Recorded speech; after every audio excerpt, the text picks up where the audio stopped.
Okay.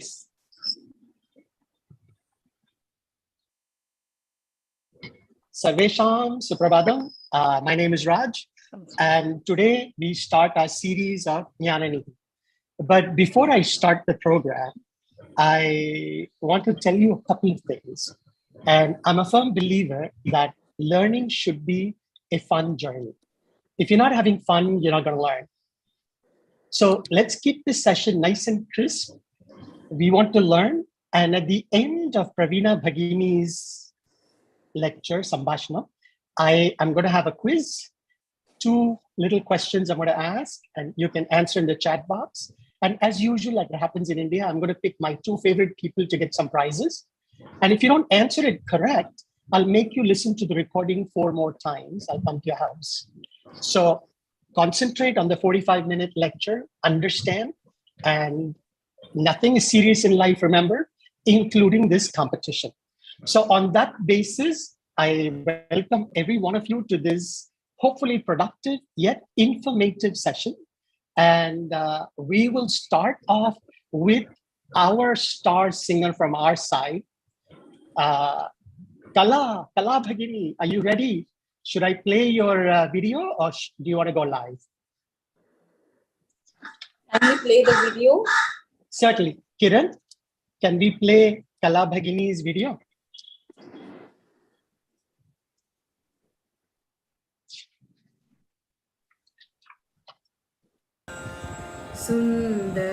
सुन्दरगोपालं पुरवनमालं नयनविशालं दुःखहरं वृन्दावनचन्द्रम् आनन्दक्रन्दं परमानन्दं धरणिधरम् मल्लभघनश्यामं पूर्णकामम् अत्यभिरामं प्रीतिकरं भजनन्दकुमारं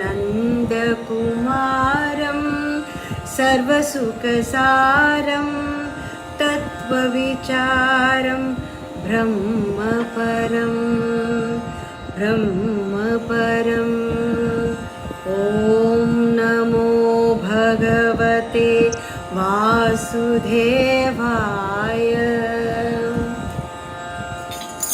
Shrikrishna Govind हरे मुरारे हे नाथ नारायण वासुदेवा श्रीकृष्ण गोविन्द हरे मुरारे हे नाथ नारायण वासुदेवा श्रीकृष्ण गोविन्द हरे मुरारे श्रीकृष्ण गोविन्द हरे मुरारे हे नाथ नारायण वासुदेवा हे नाथ नारायण वासुदेवा श्रीकृष्ण गोविन्द हरे मुरारे हे नाथ नारायण वासुदेवा श्रीकृष्ण गोविन्द हरे मुरारे हे नाथ नारायण वासुदेवा ॐ नमो भगवते वासुदेवाय ॐ नमो भगवते वासुदेवाय श्रीकृष्ण गोविन्द हरे मुरारे हे नाथ नारायण वासुदेवा हे नाथ नारायण वासुदेवा हे नाथ Narayan Vasudeva.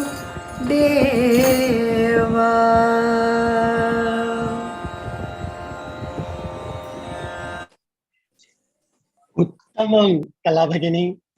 I always think of your song as giving me a quick round trip ticket to heaven and back.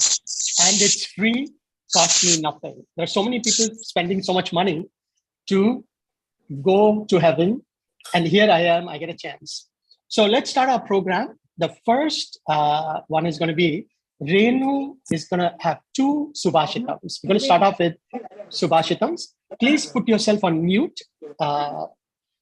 Kiran, let's play Renu's first Subhashitam, and then I'll give a brief explanation what it is. Sadayam hridayam yasya bhashitam satyabhushitam kaya parahite yasya kalahi tasya karoti kim. Okay. And the funny part is, Renu gave us a Subhashitam but didn't give an explanation. So I'm going to give a brief explanation, but I'll get even with her later for making me do this. So what it says, a Subhashitam, is one whose heart is full of kindness, who speaks nothing but the truth, and who lives to serve others. What harm can Kali Purusha do to him? Okay. So if you lead an honest, truthful life, there are no forces that can harm you.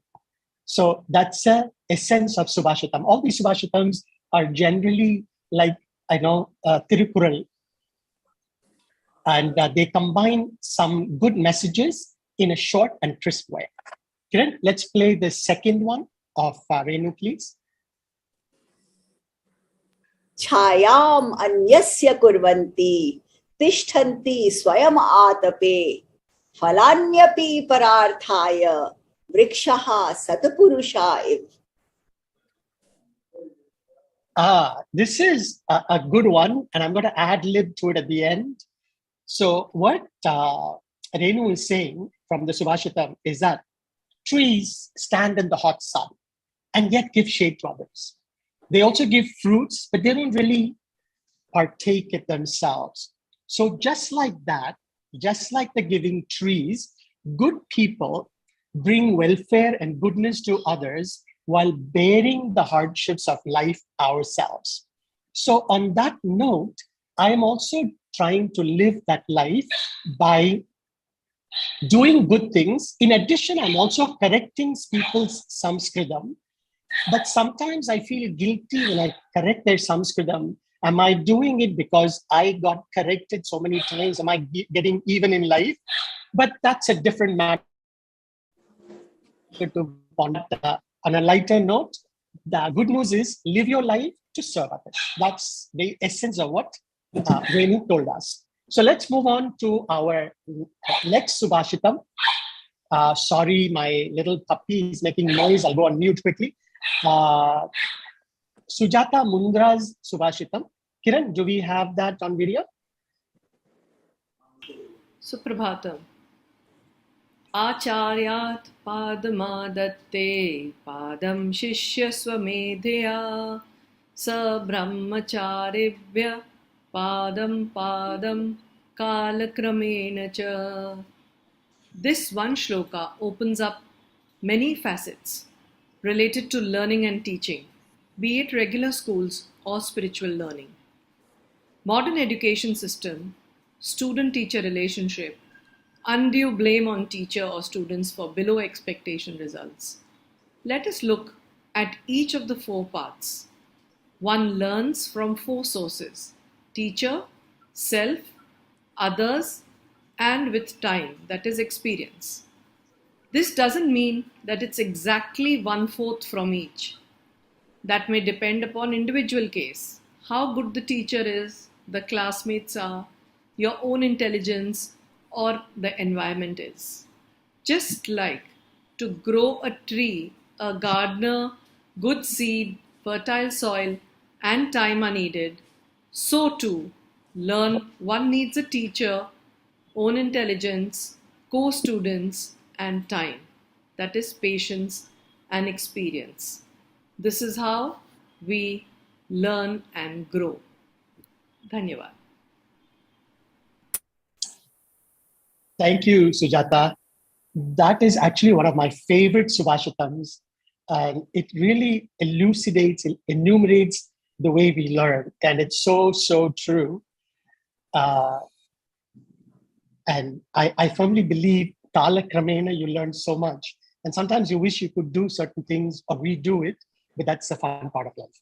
Okay, so now let me go to this fun introduction of Dr. Vasudevan, our guest. Please put yourselves on mute so you can listen to the lighter part of Mr. Vasudevan that I'm going to talk about, or Dr. Vasudevan, as he is. He is a classical singer. Okay, so if I tell you that he is a disciple of late Madurai Sri Ramabhadran, you'll say, okay, not a big deal. Okay, if you know the person, great. If you don't know the person, okay.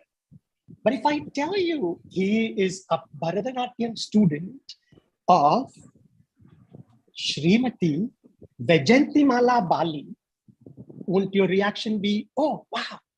Oh, wow. Now I certainly want to hear him, right? He's an amazing, amazing person, a dancer, a musician, a natuanar, a scholar, a teacher. You know, I saw his bio and I said, you know, anything I say is going to be inadequate. I'm going to make some mistakes. But I'm going to say one last word before I let him introduce. If his picture, especially for the ladies here, if his picture he sent in his bio, it is as much of a visual treat, or if his singing is even half the visual treat his picture is, it's going to be one amazing session. So, Dr. Vasudevan, welcome. I love your picture, and I can't wait to hear your singing. Sarvesham Namaskara. It's deeply a humbling feeling to be here amidst all you fine people this morning. And thank you, Pravina Bhagini, for this invitation of being here. And Sanskrit is definitely a very, very, very, very close to heart language, the bhasha of ours. It's our own bhasha, and you're all in a beautiful journey with Sanskrit. Not taking much a time, I think. My language is music and dance, so I should speak in that way probably. Ram Ram. So, it was a lovely hearing to these Subhashitas by revered gathering here, and a very beautiful Krishna bhajan, which reminds me of Vrindavana, where which is just neighbor to me, and in 2 hours I reach there every month, probably, possibly. So, continuing with the same feel of Krishna. Vande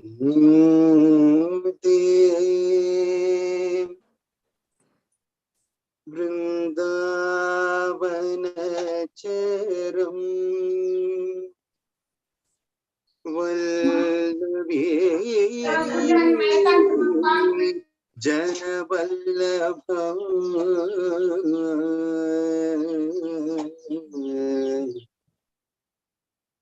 Jayanti Sambhavam Dhama Vaijayanti Vibhushanam Vaijayanti Vibhushanam Govinda Govinda Govinda Govinda Govinda Govinda Govinda Govinda Kararavindin Padaravindam Kararavindin Padaravindam Mukharavinde Viniveshayantam Mukharavinde विनिवेशयन्तम् वटस्य पत्रस्य पुटे शयानं वटस्य पत्रस्य पुटे शयानं बालं मुकुन्दं मनसा स्मरामि बालं मुकुन्दं मनसा स्मरामि गोविन्द गोविन्द गोविन्द गोविन्द गोविन्द गोविन्द गोविन्द गोविन्द संहृत्य लोकान् वटपत्रमध्ये संहृत्य लोकान् वटपत्रमध्ये शयानमाद्यन्त विहीनरूपं सर्वेश्वरं सर्वहितावतारं बालं मुकुन्दं मनसा स्मरामि सर्वेश्वरं सर्वहितावतारं बालं मुकुन्दं मनसा स्मरामि गोविन्द गोविन्द गोविन्द गोविन्द गोविन्द गोविन्द गोविन्द गोविन्द मुकुन्दं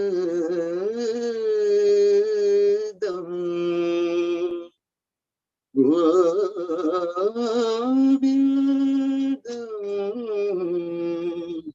मनसा स्मरामि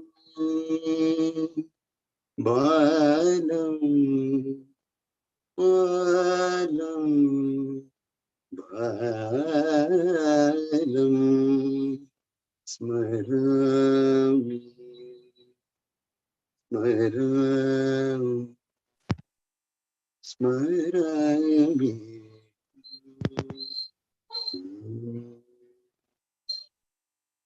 कृष्णार्पण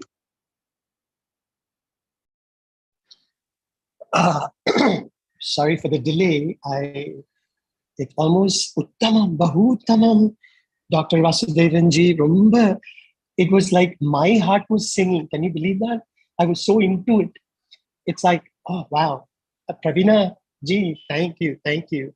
It's always a bliss when we listen to Vasana. It's like, so he takes us good. to a very, very different plane altogether. And I would like to hear from Swaminathan ji and Kalabhagini on this as singers, I would like them to share their feel of after listening to this. I don't think I'm qualified to speak anything about the singing. All I can say is it was just bliss. It was great. I would say it was so totally meditative. I mean, he transfers you to a different plane altogether. There is so much of devotion and bliss in your voice, soothing feeling that I get. We have already heard you earlier also, Dr. Vasudeva. It's our privilege to hear you, and it was so actually after you sang Pravina's song, I was texting Pravina. It's like, every word you were singing, you were feeling the meaning of the word and singing it. It was not just singing. I mean, so that's it's very special. Narayana. Thank you. Dhanyavadaha, sarve dhanyavadaha. Thank you for joining us. Dhanyawadaha. Thank you so much for being here with us today. Rajji, thank you so much for all of you for your lovely energy, and this morning is made very, very, very now more special with all of your energies. Thank you. As usual, Vasu, the problem now is after listening to your song, it is so difficult for me to move to the topic of my discussion. Exactly what I faced in my Tirupavai series. It's so difficult to talk after listening to this. Hey, Pravina, you're talking about you talking. I have to sing after this. Can you believe this? That has some time. Dr. Vasudeva Romba Ranji, it was an amazing session, and I know you have reduced my blood pressure. I want to sing to you again, see if you can reduce my sugar a little bit next time. That was a lighter note, sir. Ram, brilliant. Sugar sugar. That is a good sugar. Don't worry. உங்களை திருப்பி அழைக்கிறதுக்கு நான் கட்டாயம் வலுக்கட்டாயப்படுத்துவேன் பிரவீனா பகினி. ரொம்ப நன்றி. எங்களோட சௌபாகியமும் sir. So moving on, thank you sir. Moving on, what can I say about the next person? I'm going to give a brief introduction, very brief, because I can keep on talking about her. I can keep on talking about Shundal. I can keep on talking about Sanskritam.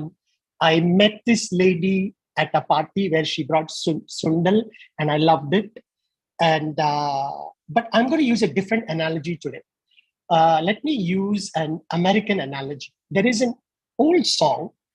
It says, "Here you are. You brought me from crayons to perfumes." I don't know if you've heard this song, and I won't elaborate.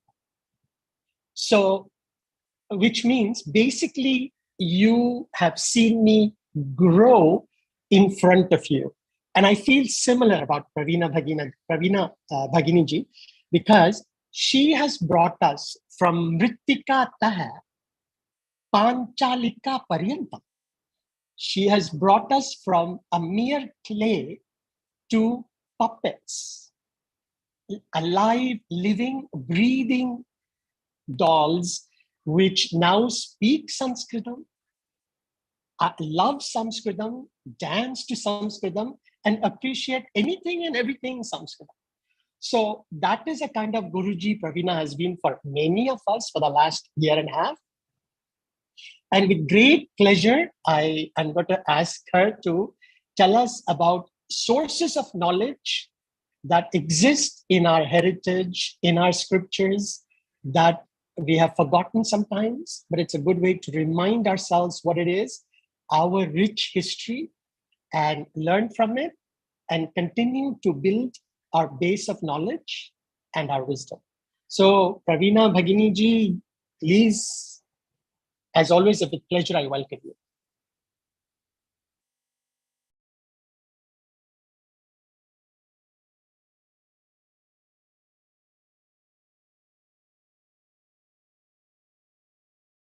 Mute madhye asti va? Sarvesham namaskaraha, suprabhatam.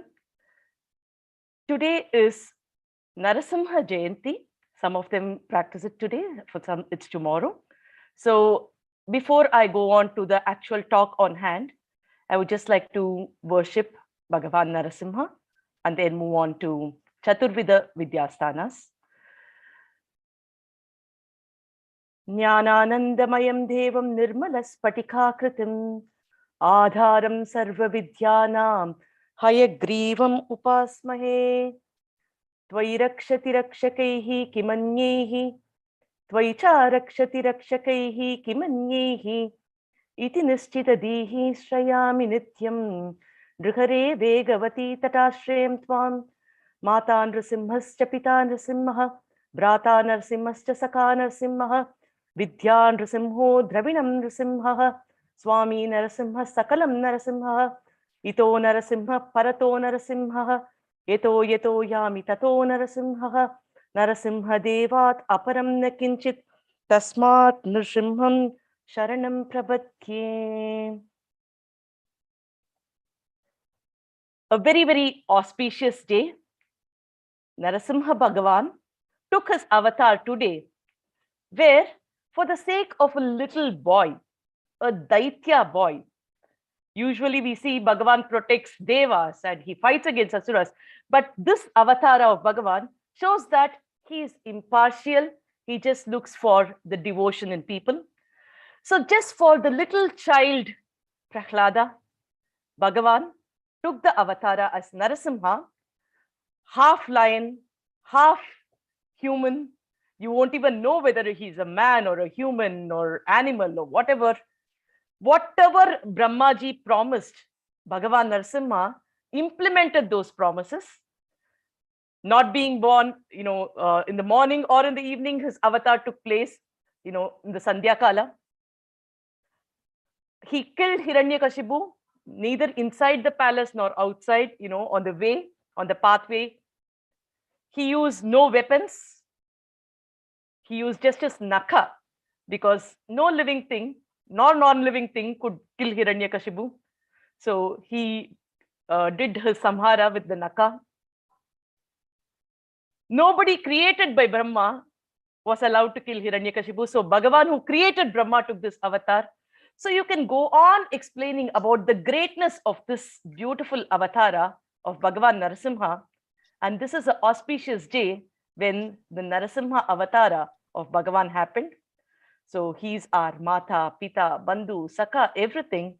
And the sloka that I recited says that he is there in every single place because he was not sure where Prahlada is going to show him, So Bhagavan went into every single subatomic particle to make sure that wherever Prahlada points, he just jumps there instantly. Therefore, Thunilum irpan, Turumbilum irpan, we say in Tamil, right? Bhagavan went into every single subatomic particles. So when Hiranyakashipu asked, is he there in the stamba? Prahlada said, yes, he is there. And Bhagavan came there instantly. So, ito narasimhaha, parato narasimhaha, yeto yami, tato narasimhaha means he is here, he is there. Wherever we look at, it is all Narasimha. Narasimha devat aparam na kinchit. There is absolutely nothing beyond Bhagavan Narasimha. So, on this auspicious day, let's dwell on this beautiful thought of Bhagavan Narasimha and start our journey to understand the sources of knowledge in our Sanatana Dharma. Because when we think of Sanatana Dharma, usually what happens is there are different sources of knowledge that is available. So earlier, many religions were unknown. And when we ask anybody, okay, so what's your religious book?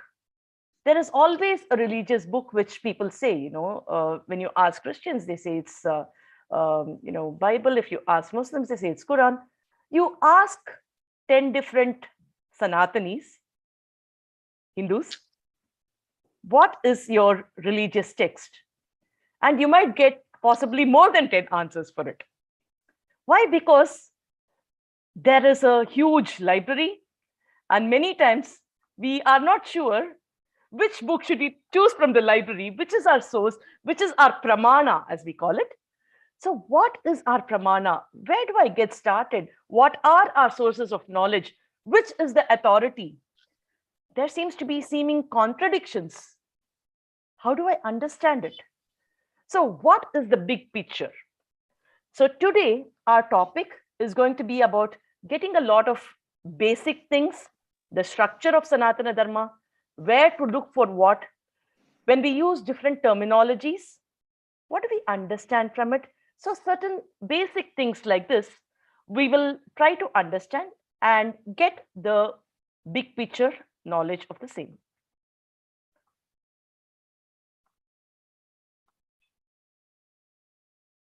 For all the sources of knowledge, it's Jnananandamayam Devam Nirmalaspatikakridam Adharam Sarva Vidyanam Hayagrivam Upasmahe.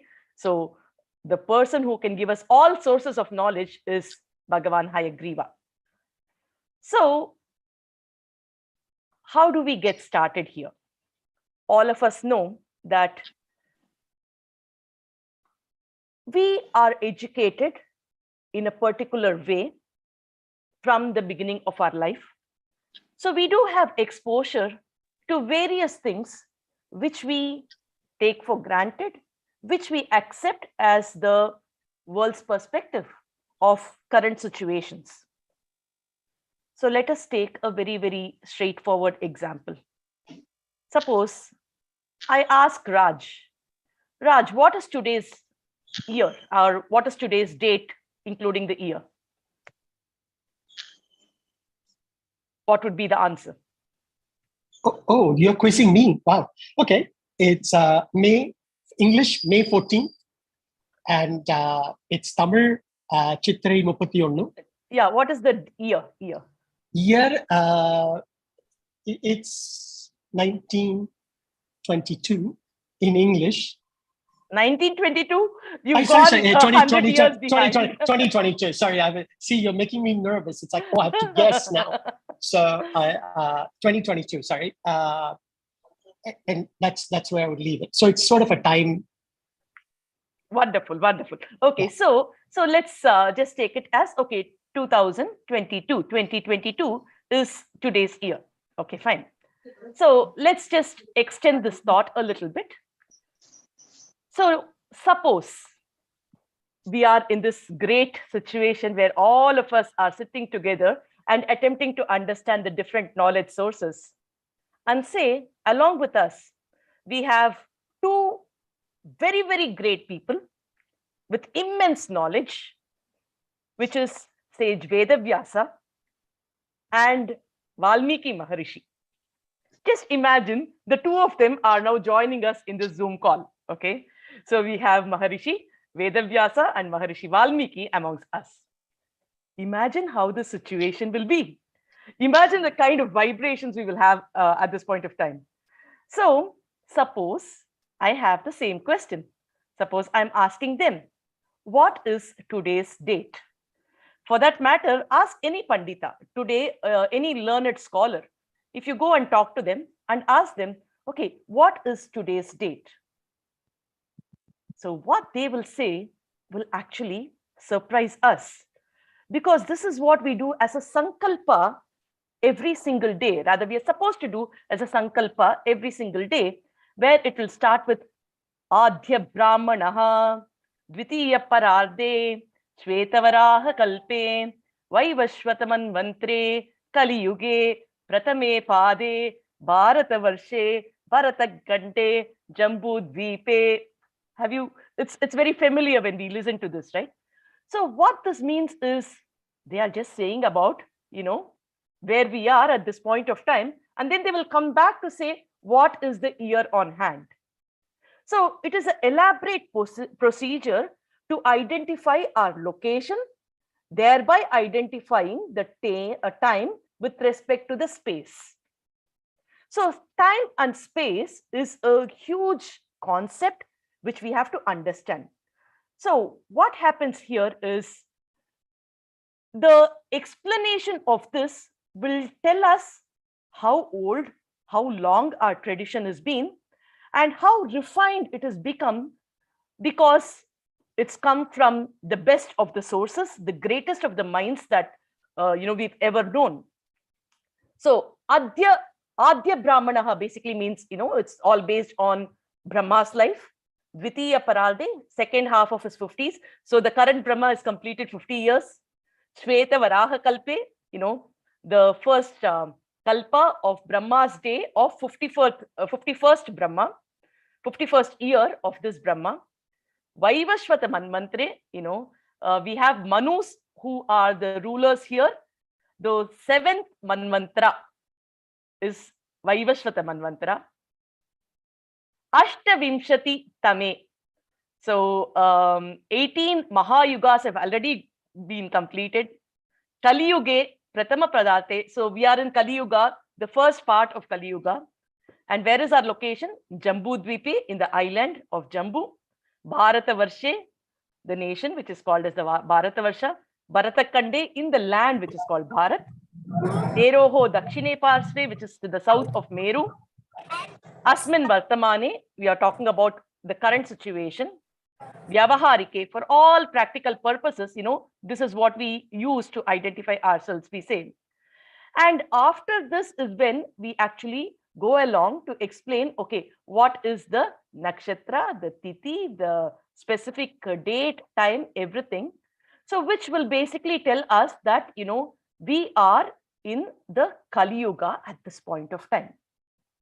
So when we ask a simple question of what is a date, there is so much of difference. And what is actually today's year in the traditional sense, in case Vedavyasa Maharishi and Valmiki Maharishi answer us, the answer will be the year today is 195588512, of which 5124 is actually the time since Kali Yuga started. We have 4 yugas, Chaturyugas, right? Krita Yuga, Treta Yuga, Dwapar Yuga, and Kali Yuga. So it is 5124th year since Kali Yuga started. So the year now is 195588512. So, okay, what is the point of understanding this? Why should we understand which we are in? I mean, it's like, okay, we are spending time, we are understanding a lot of things. What is the significance of knowing about the year? It's a very, very interesting concept, because let us think about this. We are speaking about Sanatana Dharma. First, even before we go into the specifics of the contents of Sanatana Dharma, we should be clear about what we mean by Sanatana Dharma, right? Sanatana means eternal. Eternal, what is eternal? It means that we don't even know when it started. It's always been there. It is something like, did the seed come first or the fruit come first? Does summer come first or winter come first? Does sun rise first, moon rise first? These are certain cyclic things for which you cannot say what is first. Circle does not have a beginning. So Sanatana means it has always been there. It's eternally been there. We really don't know how long is long enough. Now, when we say it has always been there, it is also that it will always be there. So when we say it, what does it mean? Dharma. Sanatana Dharma. What can we understand by the word Dharma? Dharma means certain practices which have always been there. So what kind of practice has always been there? Now, we have certain rules based on which we live. Whenever we see something is born, there are certain traits which are exhibited by everything. Any living being, you see, has certain traits. In fact, many things which we think don't live also have certain traits. Let's just understand, every planet that we see seems to be guided by certain rules. Why is it that these planets are moving at different speeds? How is it that they are, not falling away? What makes them stand where it stands? Coming all the way to any living creature for that matter, fishes.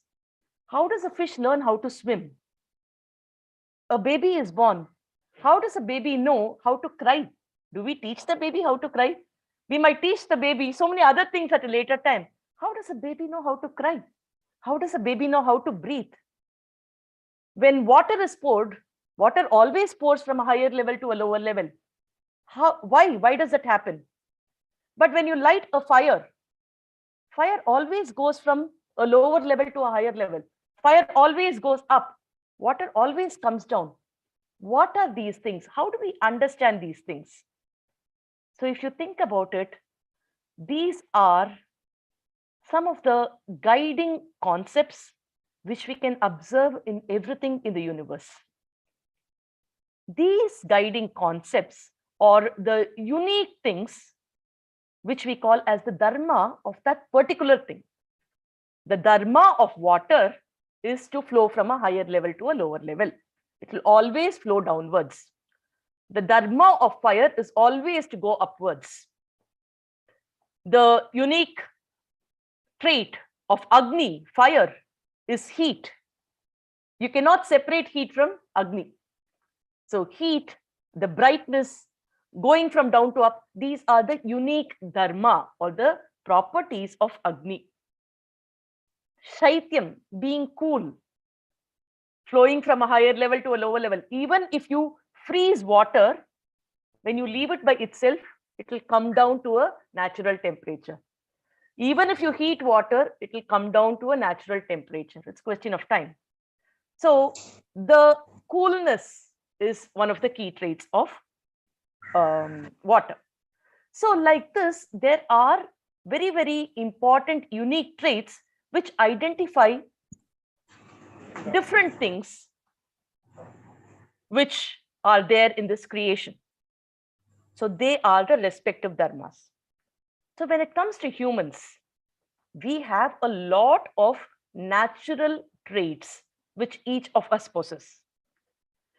Now, because all of us have to live together, it is like one person sings, they can sing the way they want. But if we want a group singing along with orchestra, then it has to be a symphony. Everybody has to work on it together so that it is pleasant to hear. So in Sanatana Dharma, what happens is all of us have to live together. When we have to live together, it should be like a symphony. It should not be, really weird to listen to, right? Therefore, we have a set of rules which will help everybody live together. Imagine things like a traffic signal. Going straight or turning right or turning left can be my individual interest. But if I keep doing everything the way I like, it might affect the other person. So over a period of time, a lot of such things which should not impact others, which should help self-development, which should help people perform at the optimal level, they're all compiled into what we call as dharma. Dharma shastras were put in place so that it will be for everybody's optimal performance. So Sanatana Dharma has been the eternal best practices, many of which are natural, many of which are customized, many of which are situational, many of which depends on the person or the individual involved. It can be based on situation. Abad Dharma can be different from the regular Dharma. A Stree Dharma can be different from a Purusha Dharma. An adult's Dharma can be different from a child's Dharma. So it's like a constitution we can understand. So a lot of these things were compiled together and given as Dharma.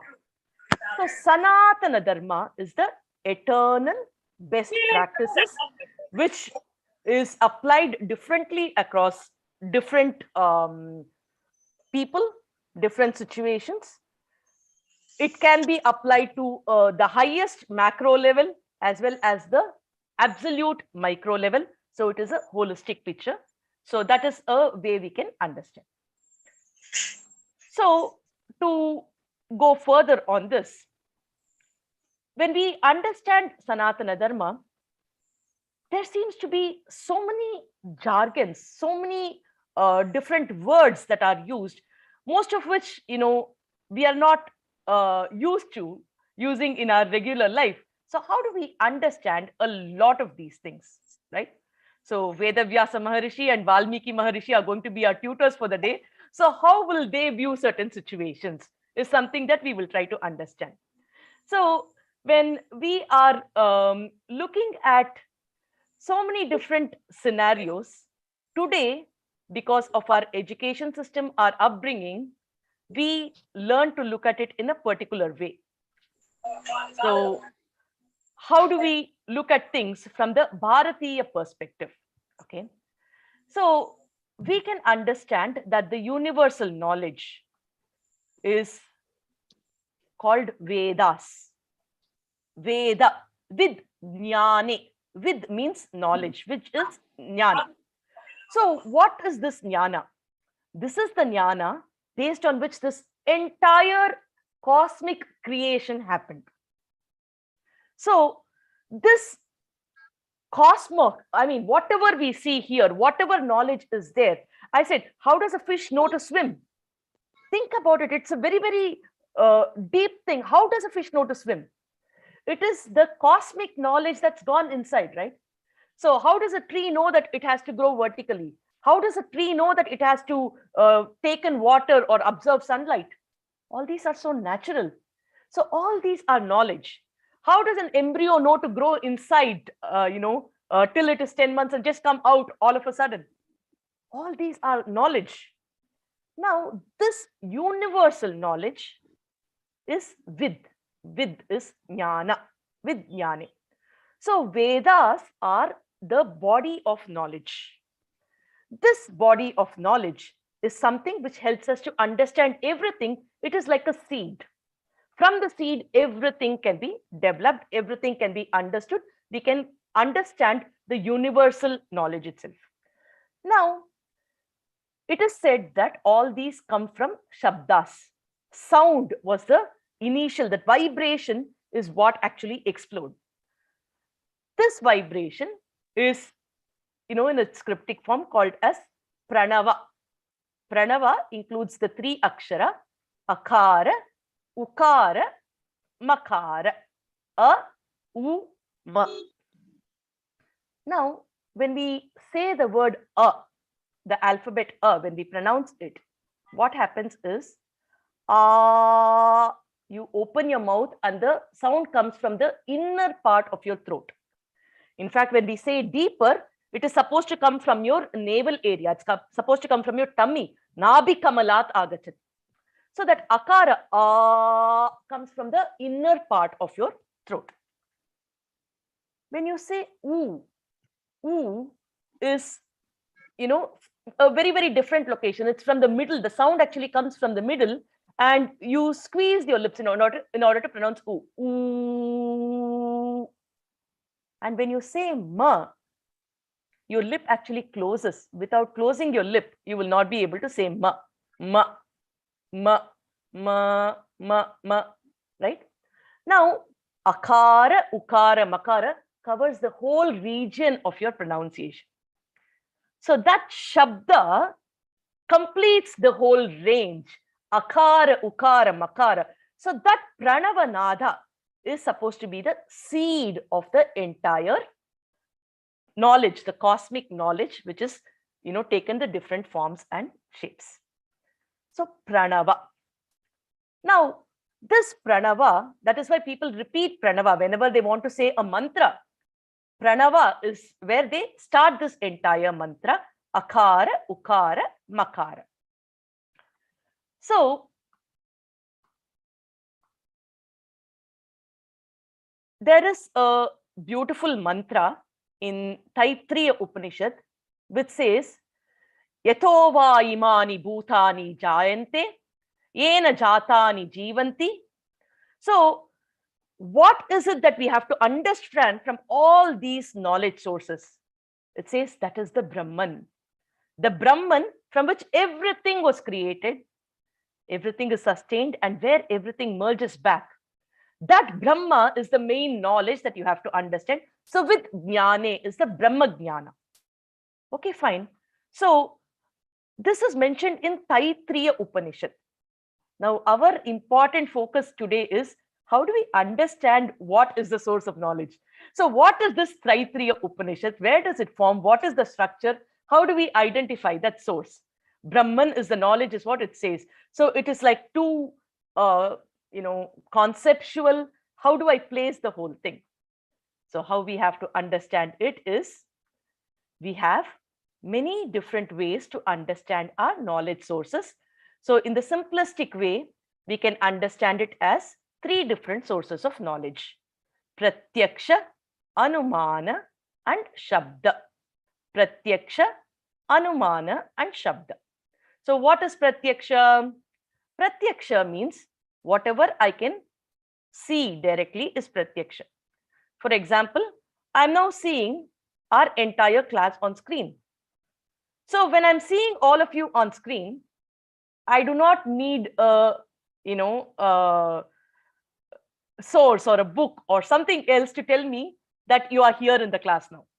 I can directly see you. You can talk to me. So pratyaksha means anything which I can see, I can feel, I can hear, anything which can be understood by the indriyas, the 5 indriyas, is called as pratyaksha pramana. So seeing, hearing, smelling, touching, speaking, all these, or here, all these are pratyaksha pramana, whatever I can directly relate to.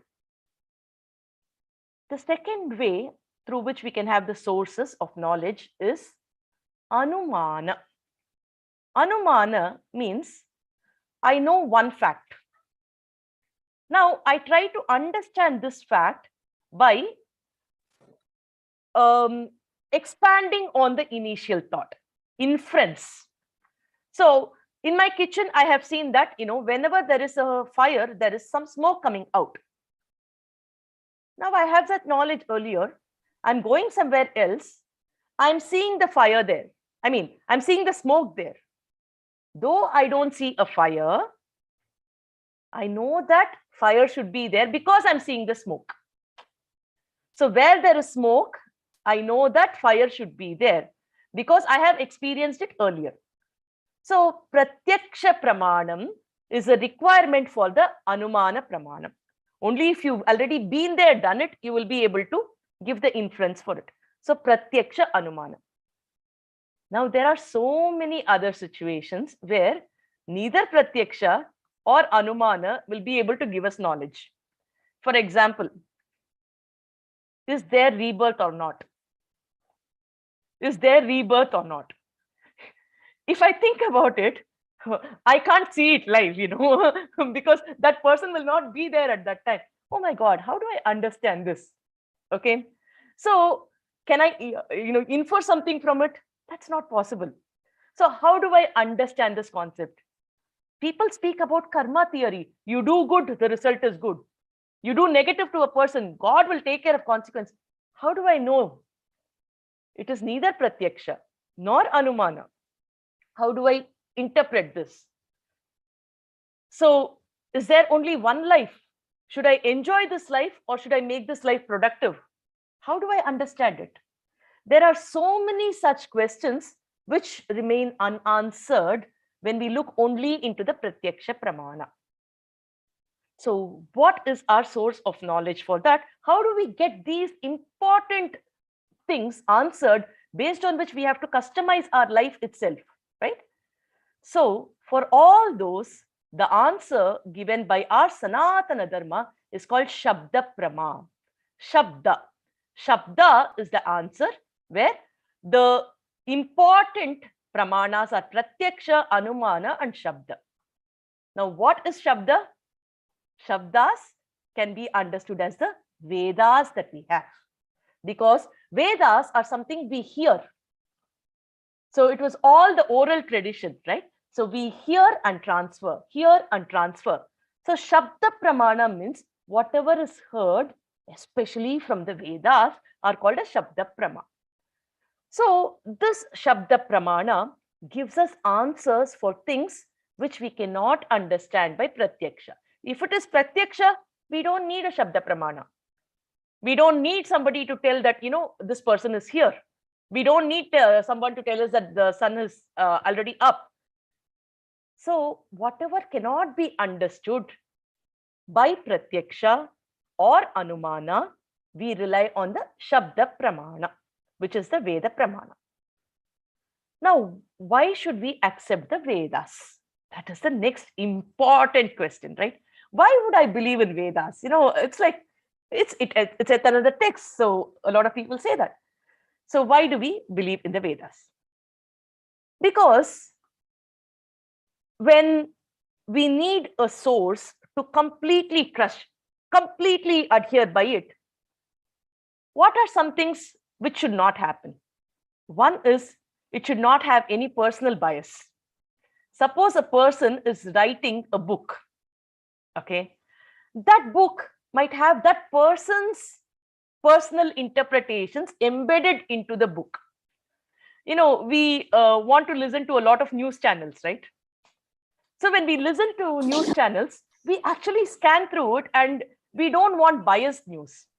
So we stop approaching channels which we know can be biased and we go in for neutral channels, right?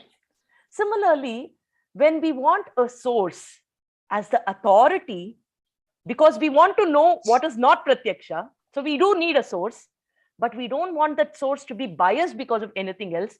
So how do we get there? So first rule is this should not have personal bias. So when will it not have a personal bias? When a person is not authoring it. Rule number 1. Question number 2. It should not have a bias based on timeline. Because what is valid rule today and what was valid rule for my grandmother was two different things. Today I'm thinking that I'm traditionally dressed, the way I am now. But suppose my grandmother was there, this would not look like a traditional attire for her.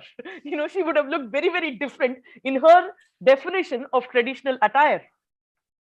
So time can play a very important role in deciding, what actually goes inside the text. So what we choose as authority should not change based on time. Then it can't be an authority. It can't be different rules for different set of people earlier and different set of people now. And it should be there, we say, right, men may come and men may go, but organizations go on forever, right? So whether or not we exist, that should be available for, the coming generations. What can satisfy these things? So if we look at our source of knowledge, what is mentioned as the pramana has the traits which we call as anati. Anati means there is no adi, there is no anta. There is no beginning, there is no end, because we say Vedas are the breath of God. I said the Shabda, Ma, Pranava has always been there, right? It is the cosmic creation sound. So Anati means Na Adi. There is no beginning for it. It's been there from time immemorial. We can't even trace back from when it's been there. So it is Anati. It has always been there. So when it is Anati, we can also understand that Paurusheya, it was not created by any Purusha. Purushena na nirmitam. It is not created by Purusha. Because it is not even written by God. It is the breath of God. So when a child is born, automatically the child starts breathing. Breathing and the birth of child happens parallelly. So Bhagavan's breath is considered as the Vedas. So if Bhagavan does not have a birth, he's eternal, the breath of God has always been there from that point of time. Like the limbs are always there in the human body, the breath is always there in the human body. So we can understand that Vedas have always been there with Bhagavan. So Paurusheyam, it has not been authored by any human. Third very important thing is Anantavai Veda. Ananta, Antam Nasti. So there is no end to it. How do we understand it? Only when something has a beginning, it has an end, right? So I start cooking, I end cooking. When I don't start something, I don't end something. So there is no beginning. It is the breath of God. God is eternal. God is everlasting, which means that Vedas are always going to be there. So we don't have to worry about the next generation having the text or not. It is always going to be there. So Anati, Apaurusheyam, Anantam. And Ananta also has a very, very important meaning, which is it is unending. Unending. We speak about Ananta Padmanabha Swami. Okay. Ananta Padma means that unending. The Lord was so long that nobody could see his beginning or end. He was so long. So how do we understand Ananta in terms of Vedas? Is the Vedas are huge, that there is no end to the knowledge available in Vedas. Now, this looks like a seeming contradiction, because we know that there are 4 Vedas, and today we also see books published saying that these are the 4 Vedas, right? So when Vedas can be fitted into 4 small books, how do we say Vedas are unending? Is that right? Why is it unending? It's because if our ancestors, okay, had different modes of communication, okay, possibly they had to go to a place and communicate something. People who came after them could make calls and communicate a few information. And then there was those letters which people used to write, you know, the long written letters which used to be posted was there. Today, we do something and the message actually is received by somebody else. Now, people use different technology, you know, the waves in the satellites are used to detect a lot of signals. We have wireless communication transfer, voice activated communication, a lot of things are happening. Now, the technology can be new, okay? But what we are using for that is the satellite, the waves, the sound waves, everything which has been there. So the knowledge has been there in the air. It is grasped by somebody, improvised and implemented. Is that right? So this knowledge has been prevailing. That's why when people realize something, it is like a eureka moment. When an apple fell on Isaac Newton, we say that, you know, gravity was invented by him. And then people correct, it was not invented, it was discovered. Gravity was always there. He just realized that gravity was there. Is that right? Which means that knowledge is there. We realize it. So in our Sanatana Dharma, what is told is Vishwamitra Maharishi was giving the Gayatri mantra, but we do not say Vishwamitra Maharishi authored the Gayatri mantra. We say that the Gayatri mantra was revealed to Vishwamitra Maharishi. Gayatri mantra was revealed to Vishwamitra Maharishi. Similarly, in fact, Isaac Newton, in today's world, we say that he discovered gravity and all that. But there are so many granthas in which it is specified. We can discuss it if time permits. So a lot of things get revealed to a person depending on their focus, their attention, their involvement in a lot of things. In fact, all of us also have these personal experience, right? We might keep thinking about something over and over and over again. All of a sudden, something like, wow, this is what I was looking for. You know, that feel we get. And we're like, how did I not think about this earlier? You know, I have been thinking about this for such a long time, but this particular thing never struck me. And now it's like, oh my God, everything makes so much sense. How many of us have felt this? Right? So that is the feel where we involve ourselves so much in something and a revelation happens. And when this is intensified, our rishis could gain all these mantras, which they transferred to the next generation, or they contemplated on it. They evolved, you know, a lot of greatness in them by repeating those mantras. So certain things might have already been revealed. A lot of things may not have been revealed still. So what we have today need not be the entire Vedic knowledge. It could be the revealed part of the Vedic knowledge.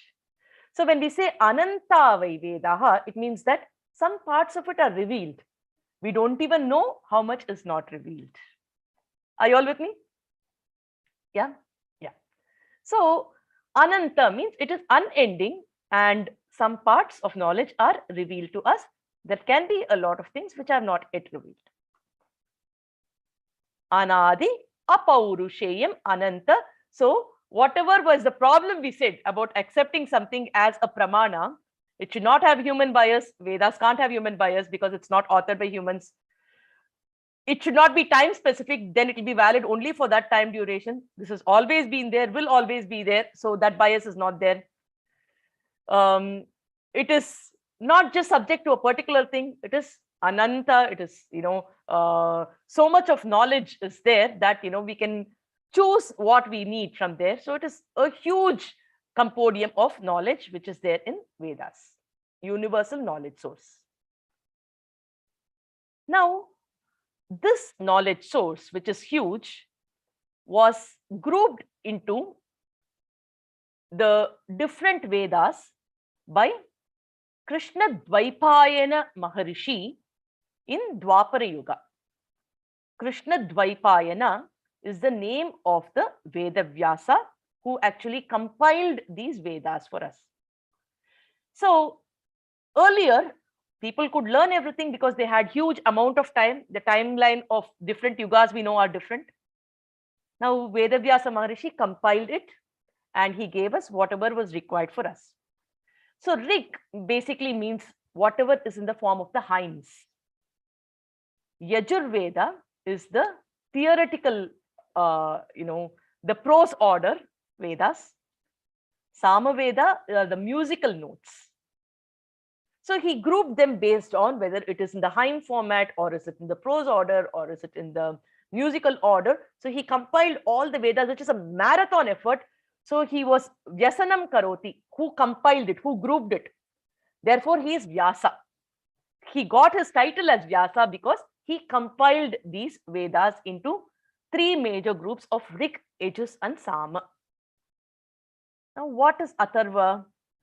Atharva has all these 3 patterns in it. So it might have hymns, it might have prose, it might have songs, it might have everything. So Atharva Veda is there. So we might call it as Veda Trayi because it has 3 different categories, or Vedaha, Chaturvidaha. 4 types of Vedas are there depending on how we are addressing this. So these 4 Vedas are there. Now this 4 Vedas contains all the kind of knowledge that we need. And we used to have a lot of branches in these Vedas. Unfortunately, time, invasion, so many other issues, we have lost a lot of things. So Rig Veda used to have 24 branches. Today we have only 10. Yajurveda used to have 101. Today we have only 3 shakas, 2 in Shukla Yajurveda and 1 in Krishna Yajurveda. Sahasra Samaveda shakas were there. Today we have only 3. Atharva Veda used to have 9 shakas. Today we have only 1. So we have lost a lot of the Vedic information. But because it is manifested, it might get manifested provided people have the intensity of focus, concentration to have these truths revealed. Now we have lost so much information, but we still have so many information.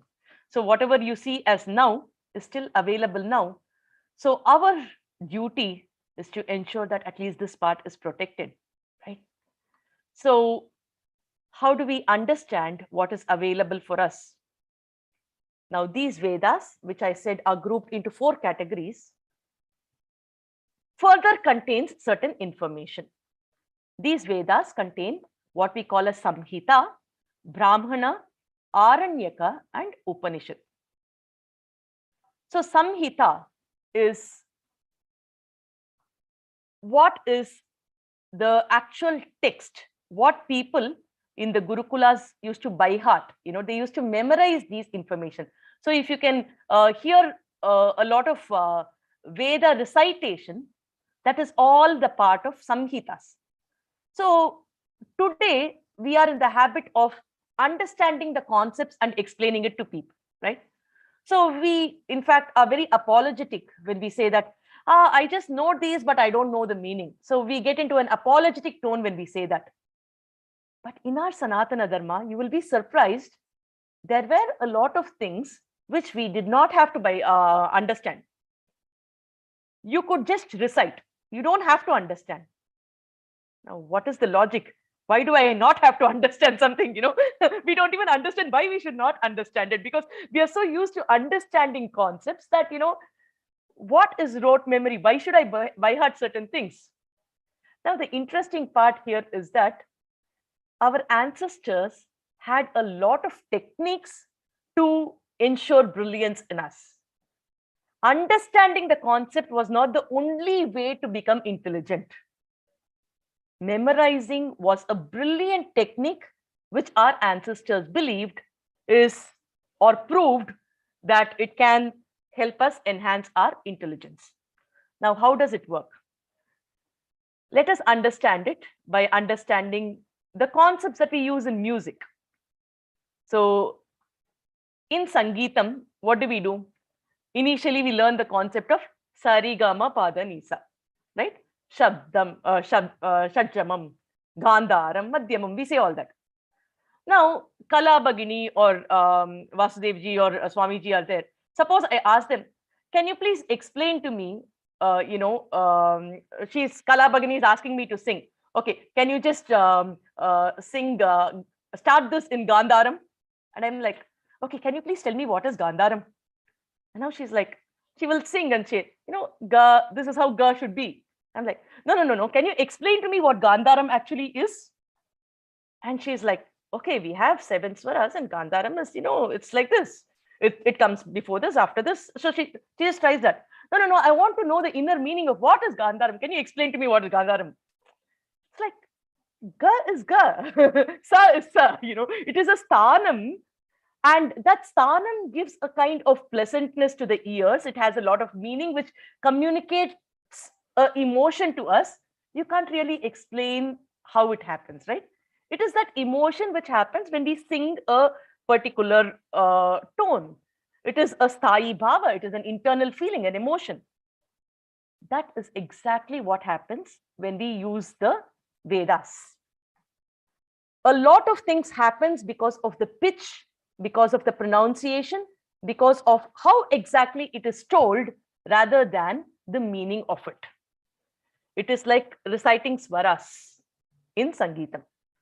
So the way the mantras by itself can carry a lot of result-oriented, purposeful statements. So we don't have to understand the literal meaning of it, because this has a lot of inner dimensions just by the tone of it. So when you ask people who recite the Samhitas, you ask them the meaning, they may not know the meaning. In fact, they should not know the meaning, because that will make them biased to thinking that that is the only meaning that is communicated.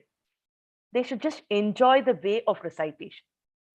And that is the reason we at least have certain parts of it protected today. Our oral tradition is the reason we have a lot of things with us today. Otherwise, even these Vedas would have, gone off. Imagine Nalanda University was burnt during our invasion. The burning continued for 6 whole months, where all the stored talapatras, the granthas, were burning. It was like Diwali celebration for 6 months for the invaders. But then people had it in their memory. Those who survived could reproduce. The oral tradition was transferred. We still have certain things today, right? But now there is a myth which people think that when we speak something, a lot of things change. We cannot, think that to be an authority. Only the written books are authoritative text. When it is told on mouth, it is not authoritative. Only a written form is true. But it is far from truth, because there were so many rules and restrictions that was given in the oral format, which can never be implemented in the written format. Let me speak of my own example. I did a lot of projects in my school and college. Okay. The moment I started working, the floppy disks which used to be there when I was in school and college vanished and CDs came in. So there was no way for me to retrieve the project which I did earlier, though I thought it was a permanent feature because I have saved it. Okay. And then came the life of CDs. Today, my laptop does not even have a CD drive. And I have a huge collection of CDs I'm not able to use. In fact, my Sanskrita documents, so many documents, was there in my old laptop. When I purchased a new laptop, all my fonts, were just not readable. It got encrypted because those fonts, now the versions have changed. I could not retrieve it. So much of loss of information. What happens to the oral tradition? What my Acharya was taught by his Acharya is continuing, and people recite it exactly the same way it is to be recited. So what happens is, till today, when you listen to people reciting Agni Mile Purohitam, that Mile, whether you go to north or south or travel internationally, that Mile, that Stuti, that Swaram will be there like that only. Because that is how Vedas have been transferred, and that connotation has a lot of impact, lot of meaning in it. So the Samhita is the oral tradition for which a lot of rules were there, where we retained this beauty of tradition and culture across thousands and thousands of years. Rig Veda, though it was written at a much later date, Westerners have acknowledged that it is 7,000 years old and is the oldest text in the written format. But we say that it was there eternally, which is in oral tradition, it was not, put in writing. Even in writing, if it is 7,000 years old, if we can think how old it should be, right? How was it retained for such thousands of years? Only by oral tradition. So what was the technology used by our ancestors to retain this oral knowledge is a very, very interesting concept. Now, if we look at the oral concept, we have what we call as the Samhitas. And the Samhitas, I will just open the slides for you. So the Samhitas, the way we can understand is the rules of recitation was implemented, because of which it could be retained for a very, very long time. Now, what was the rules of recitation? It goes like this. One sentence of a Vedic mantra would be recited as it is. So, for example, if there is one whole line in Gayatri mantra, all of us know, right? Buhu, buvaha, suvaha, tatsavitur varenyam. So that is the statement. Think about it. So that statement could be recited as it is. So when it is recited as it is, what happens is there is a place where people understand the full sentence. So that is the first padapata of the Samhita. Now, after the padapata, there are ways on how they broke the sentences. So how did they break the sentences? Word by word. So Vakya was the whole sentence, which is the first one, after which came the Padapata. So in the Padapata, every single sentence could be read out. For example, boo-hoo, boo-hoo, boo-hoo, they will say, boo-aha, boo-aha, boo-aha. So suvaha, suvaha, suvaha. I hope you can see my screen. Is it visible?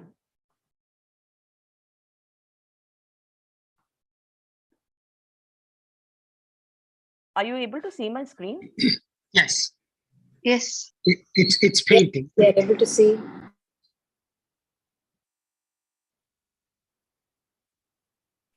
I don't know. It's not coming up properly for me. Okay.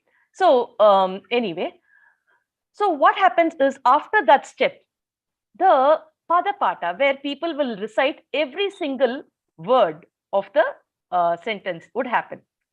Now, after the Padapata, people would try to give different combinations for the same mantra. For example, they will combine the first and the second word. Boo buva, bood buva, boor buva, buvaswaha, buvaswaha, buvaswaha. So like that, they will try to recite the second and the third sentences, third words. So like this, they had a pattern whereby if one of the ways of recitation, or in at any point of time, even if there is one word which was changed, missed, then what would happen is the entire link would reveal that, hey, look, something has changed here, you'll have to go back and verify. So there was no possibility of any error ever happening. So that was a very, very interesting way how people actually understood and looked at the entire analysis of how this pata should happen. So there were 11 such steps of understanding the different stanas, the Vidya stanas. And of these 11 steps, we could go into the Ganapata. The 11th step is the most complicated step, where they break the line into different categories, combine the different words, and then ensure that the entire thing is repeated. So people who have mastered that style of recitation were called as Ganapadigal. Have you heard of the term Ganapadi? Who recite the Gana? So Gana means the grouping. Because of this unique grouping, they were called as Ganapadis. So just to get an overall feel of this, let's take this favorite mantra of ours itself. Bur Bhuva Suvaha Tat Savitur Varenyam. Suppose we take that. Okay. So the first group will say Bur Bhuva Suvaha Tat Savitur Varenyam. They will say the whole line. The second group will now say Bur Bhuvaha, Bur Bhuvaha, Bur Bhuvaha, Bhuva Suvaha, Bhuva Suvaha, Bhuva Suvaha, Suvaha Tatva, Suvaha Tatva. So whenever there is an end of the sentence, they will say iti, and then they will repeat the final word. This is the only way they had to practice. They had to combine first, second, first, second, first, second, second, third, second, third, second, third, third, fourth, third, fourth, third, fourth, and that is the way they had to by heart it. Now the next batch will combine 3 things at a time. So 1, 2, 3, 2, 3, 4, 4, 5, 6, so on and so forth. So like that, different combinations will happen, and they had up to 11 levels of accuracy, because of which missing even one particular level, people were like, oh my God, and they could always come back. So the 11th level is the Ganapatika. So you can understand the intensity in which the entire oral tradition was transferred to the next generation, right? So that was a great approach which was followed by our ancestors. Now, with all this knowledge and the oral tradition, we were to, we gave a lot of importance to how this knowledge was actually transferred, because this knowledge was everything. Our country was a Jnana Bhandara. We stood for knowledge as the paramount thing amongst everything else. So what was this knowledge all about? What all was contained in this knowledge? Basically is the Samhita, the first part that we said. Next is the Brahmana. Now, after the Gurukula, when the child goes back home, people used to get them married. And at that time, they had to know how to perform. They might have learned a lot of these recitations. Okay. And it is also mentioned what should we do in order to get one result. For example, there are certain sound waves which can control pollution. And it has been tested. It works now also. During the Bhopal fire accident, a house where they performed the Agnihotra regularly was the only safe place during the Bhopal gas tragedy. That Agnihotra house was the only place where the poisonous gas could not enter. A lot of people in the vicinity went and took shelter in their house, and this was published in many, many newspapers. So pollution can be controlled if certain things are done. Even today in Kerala, there are certain mantras which are recited if they want to bring in rain. When you start reciting these mantras, clouds get formed miraculously and it starts pouring.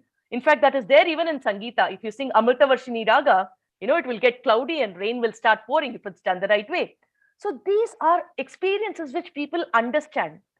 Now, the student has gone back from this Gurukula. He's learned all the recitation. He wants to implement it. So to implement, a lot of rules are there. learning about swimming and actually jumping into the pool and swimming are two different things, right? Only when we actually jump, we are like, oh my God, what am I supposed to do now? Hey, I'm not supposed to breathe, right? Inside water. Water is entering my mouth. What do I do? So those kind of realities strike us.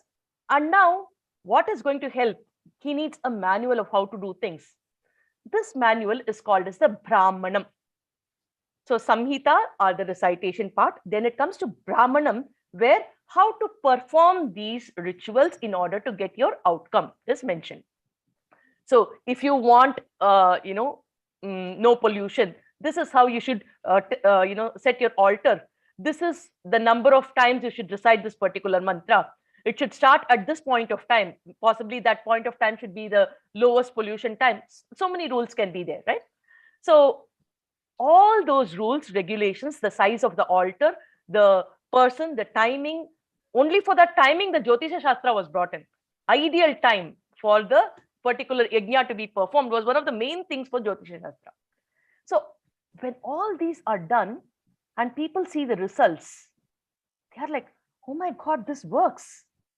It's like, hey, it really rains. I just recited some mantras and it rains. So there is definitely a correlation between what I speak, the sound waves, and what really happens in the environment. So these actually strengthened the belief systems.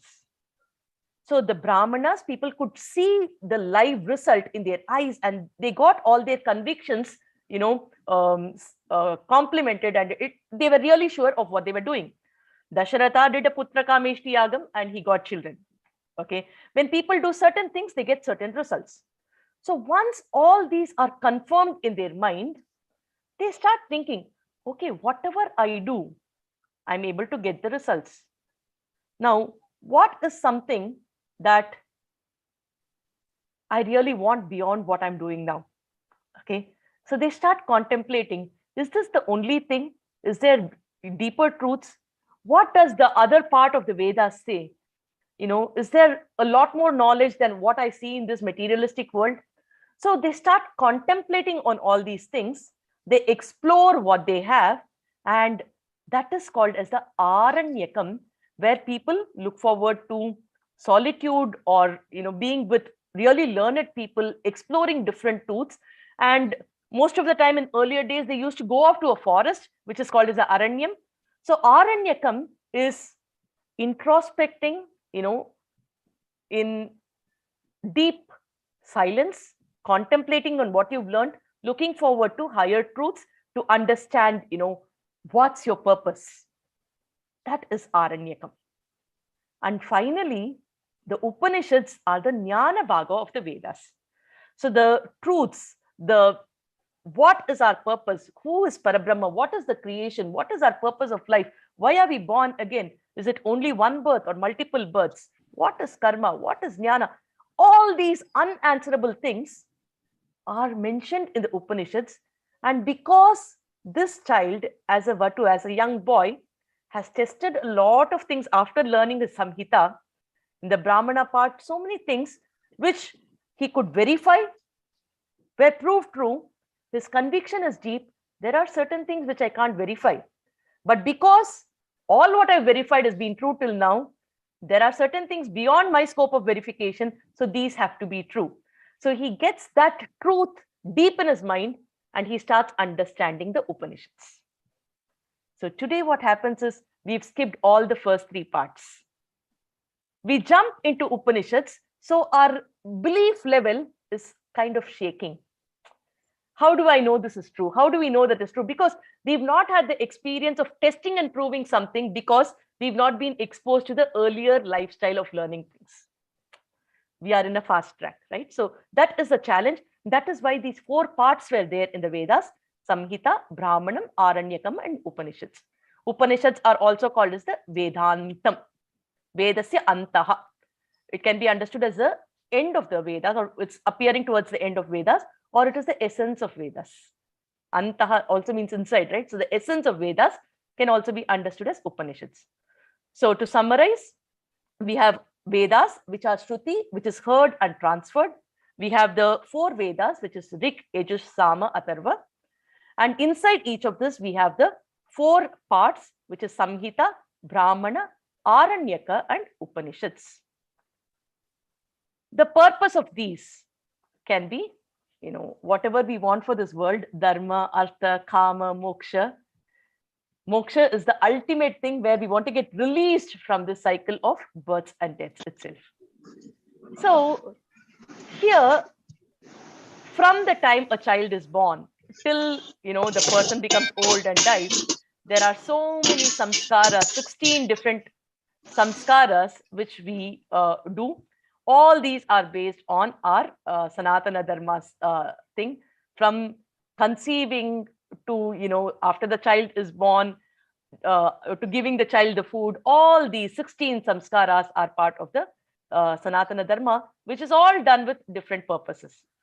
So I'm just going to go into the structure for now. It's almost time to conclude. In 5-10 minutes, I'll conclude.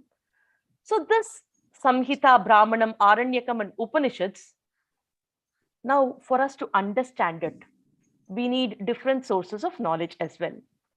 So the limbs of the knowledge, for example, we have a human body. For us to function, we need our hands, we need our legs and all, right? So for us to understand the Vedas, we have to understand what we call as the Vedangas. The Vedangas are the Siksha, Vyakaranam, Chandas, Kalpa, Nirukta, and Jyotisha. So the Siksha is how we have to, we were discussing about the Vedas as an embodiment of human body, right? So if we take Vedas as the human body, Siksha is supposed to be the nose of the Veda Purusha. If this whole Vedas can be, compared to a personification of a Purusha, of a human, then Shiksha is like the nose. Why a nose? Because that is the breath, that's like the air. For survival, we need Siksha. So what is so important is, it is the pronunciation. Pronunciation is of ultimate importance when we do the recitation. So correct pronunciation of Samhita is very, very important. So Shiksha Shastra is given that kind of an importance. Now, Jyotisham is compared to the eyes of the Veda Purusha, because it is a pratyaksha. We can see, we can relate to it. We know that, it is eclipse, and our book says it is eclipse. How did they explain it? Every time, even our Panchangam, which we have at home, is given to us much earlier. How do we know that the eclipse is going to come on this particular date, exactly at this time? We can verify it futuristically also, right? So that is Jyotisha Shastra. Raj might be doing a session in the future on Jyotisha Shastra itself. So we will discuss that later. And then we have what is the Vyakarana, which is grammar. It's not just related to grammar. It is a lot of huge topic which is inside the grammar part. In fact, grammar leads to Bhagavan itself is mentioned there. We can discuss a lot about grammar. We have Niruktam. Niruktam is the etymology. So etymologies, like for example, why was Rama called as Rama? Then we say Ramayati. He brings happiness wherever he goes. Therefore, he's Rama. Krishna is called Krishna. Why? Akarshati. He attracts everybody. Therefore, he is Krishna. He's Krishna Varna. He's dark in complexion. Therefore, he is Krishna. So a lot of these things are based on the Vyakarana or the etymology, Nirukta, where the name of our language, Sanskritam, Samyakritam, perfectly made language is Sanskritam. So we know that, this language is the most perfect language by understanding the meaning of the word. So all these are the etymology that we have to understand. Now, we have Chandas, which is the meters that we use in the Shastras. So for example, Valmiki Maharishi cursed a hunter, and that verse happened to be 32 aksharas, and it had beautiful pattern of breaking at every 8th akshara, and that was the birth of what we call as the poetry for humankind. Chanda Shastra The first ever Chandas, Anushtup, was told by Valmiki Maharishi, which later became the Mangala Sloka of Ramayana. So this is the Chanda Shastra, which is compared to the feet of the Veda Purusha. Why is it called a feet? Isn't it important? Feet here means the foundation. The foundation is the meter. With the meter, we build so many other things.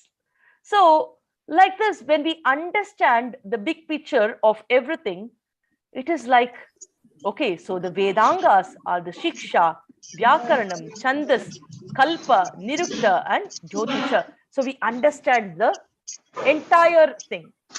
So we spoke about the Upanishads being the Vedanta, right? Now, how do we understand? Earlier, we saw something called Taittiriya Upanishad. So how do I relate to it? What is Taittiriya Upanishad? We spoke about the 4 Vedas. Now, these 4 Vedas have the Vedanta in it. Each of these 4 Vedas will have its Samhitas, will have its Brahmanas, will have its Aranyakas, will have its Upanishads. So, Aitareya Upanishad is connected to Rig Veda. Similarly, the Kathopanishad or Taittiriya Upanishad are all connected to the Krishna Yajurveda. Isha Upanishad or Brihadaranyaka Upanishad are connected to Yajurveda. Kena Upanishad, Chandakya Upanishad are to Samaveda. And the Atharva Veda has the Prashna Upanishad, Mundaka Upanishad, Mandukya Upanishad, etc. So each of these Vedas has its own Upanishads. So earlier what we saw was the Taittiriya Upanishad, right? Now when you look at the chart, you will automatically know that, okay, now Taittiriya Upanishad is part of the Krishna Yajurveda, which is one of the 2 parts of the Yajurveda, which is actually a Veda. So this is how we connect the Vedas to the Taittiriya Upanishad. And to understand any of these, we need all the 6 Angas, which is called as the Vedangas. And to understand these further, let us understand what is the other Vedangas also. So,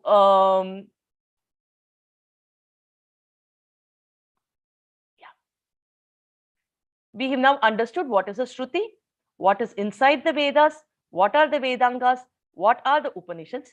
On the other side, we call what is Smriti. Smriti means what is remembered. Now, what do we remember? We remember whatever has already been told by our ancestors, right? So Ramayana was a itihasa, life of Rama. So Valmiki Maharishi has compiled it for us as Ramayana. We remember it, we learn it, we remember it, we recollect all the incidents of Rama whenever we think of Bhagavan. So that is a Smriti. Mahabharatam was compiled by Vedavyasa Maharishi himself. So we remember all the life history of Krishna and the Dharma Yuddha, Kurukshetra, everything. All these are called as Smritis because it is recollected, remembered. And these 2 especially are called as Itihasa, means these are actually the events which happened, which have been compiled by the 2 Maharishis. So Smriti are the Ramayana and Mahabharata. Today, a lot of incidents happen, which is proving to us, by the Rama Setu and Gulf of Kambat is now discovered underwater. We know that these incidents are true. So when we understand the Shrutis and the Smritis, the only other thing that we have to understand is the application of these knowledge sources, which is called as the Upavedas. Now, what is Upaveda? It's like all these knowledge sources are there. How do I apply it? How is it relevant to me? You understand how electricity is created. Okay, what is the use for me? You can have your fans, you can have your lights, you can switch them on, right? So the Upavedas are how it's going to be relevant to us. So for your life, you have what we call as the Ayurveda, which is the implementation of these learnings. Dhanurveda is all about warfare. Gandharva Veda is about music, dance, sangeetam, everything. Arthashastram is about politics, management, economics, all what we need to actually run our life here economically. So these are called as the Upavedas. Upavedas. So how we apply it to our everyday life. So the Vidya Stanas, what we need to understand here is the 4 Vedas, Rig, Yajus, Sama, Atharva. The 4 Vedangas for us to understand the Vedas, which is Shiksha, Vyakarana, Chandas, Kalpa, Nirukta, and Jyotisha. The Upangas, which help us understand deeper, the Mimamsa Shastra is to dwell on the Vedas and the Vedantas. The Nyaya Vistara is the logical part of it. Puranas are different stories explained by the rishis to different students. So giving examples, giving symbolisms, giving anecdotes, everything. Dharma Shastra is all the rules which we have to implement in life so that we can have living with the bigger community. Applying all these things is the Upavedas, which are also called as the Dharma Stanas. So the 14 Vidya Stanas will be the 4 Vedas, 6 Vedangas, and 4 Upangas. The 4 Upavedas are called as Dharma Stanas. Together, some people call it as the 18 Vidya Stanas also. So all these are the different knowledge sources from which, our Sanatana Dharma gains a very, very different level of knowledge. So many of which is futuristic, which are yet to be discovered. We also had a lot of importance given to the different art forms and different talents, which are called as the Kalas. 64 Kalas are mentioned in the Bhagavata Purana and so many other documents. So all these are contained in a beautiful divine language called Sanskritam.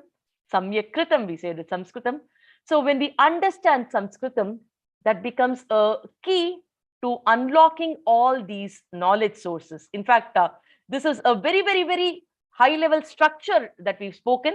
Inside each of this, we can have a lot of elaboration done, contemplate on each of this, understand all these at a very different level. In fact, to justify this, I will need a session for each of the sthanas itself, for us to really dwell a little more into it. I did it earlier for 11 days in Tamil with a group of our participants, because many wanted it in English. We just tried to give an overview today, and it's an outline structure which we could accomplish today. We could possibly have a lot of future things coming up if all of you are keen to explore on this further. So, Jai Shri Krishna, Dhanyavadaha. Uttamam, Pravina Bhagini. It was very, very transportive. Don't ask me for the year now, because I had barely recovered from Dr. Vasudevan's music and I was still 100 years behind. Now, if you ask me for the year, I might be a few thousand years behind. So it was that amazing. So thank you. Thank you. So let's move to the next Subhashitam. Kiran, if you can play a Raji Bhagini's Subhashitam.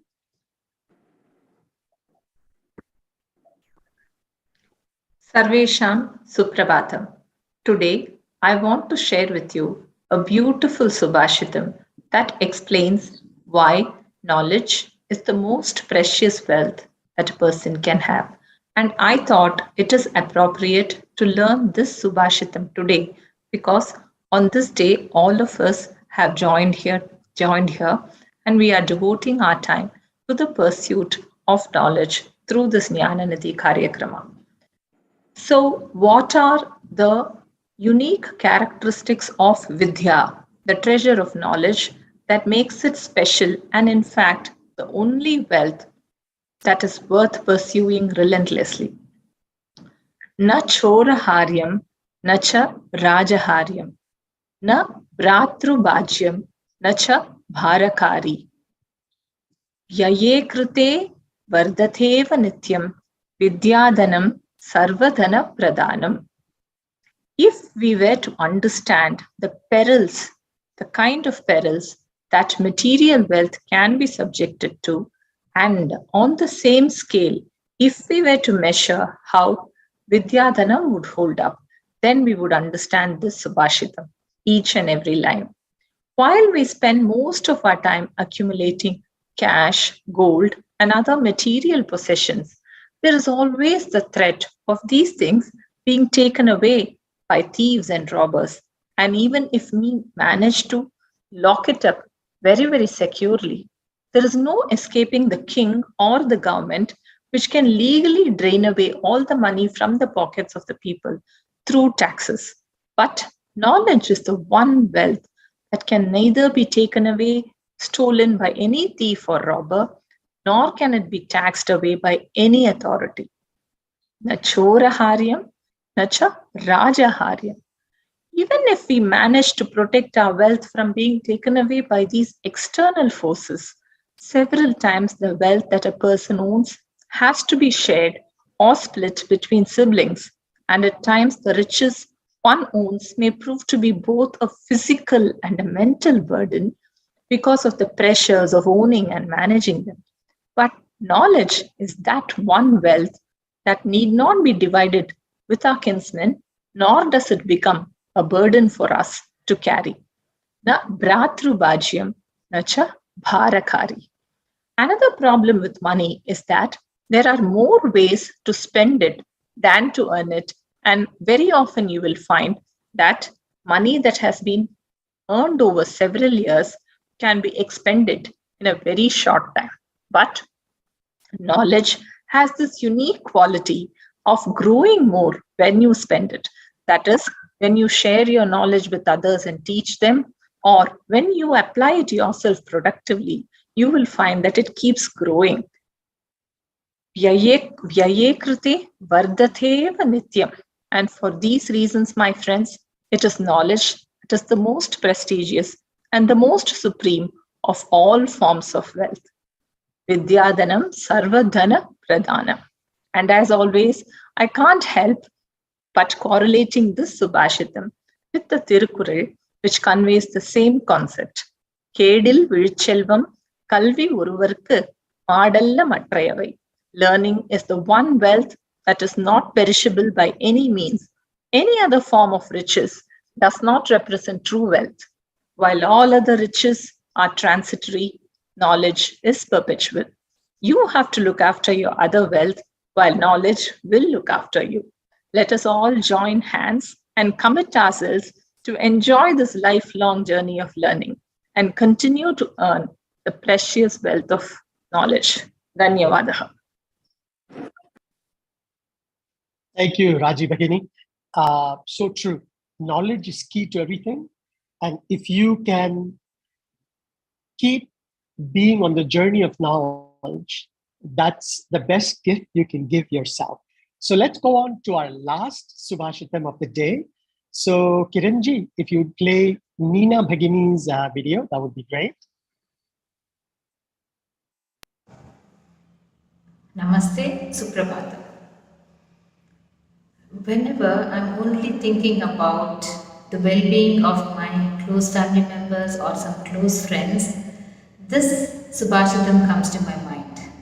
And that is, Ayam nija paro veti ganana lagu chetasam udara charita nam tu vasudaiva kudumbakam. And that means it is only the small-minded, narrow-minded person who can only think of just some close people just around him. But it is that one person who's broad-minded, who thinks about the whole world around him, whether it is the flora or the fauna or the world at large. That person is a broad-minded person because he considers the whole world as his family. Vasudhaiva Kutumbakam. Sanskritam is not just a language, it is actually a way of life.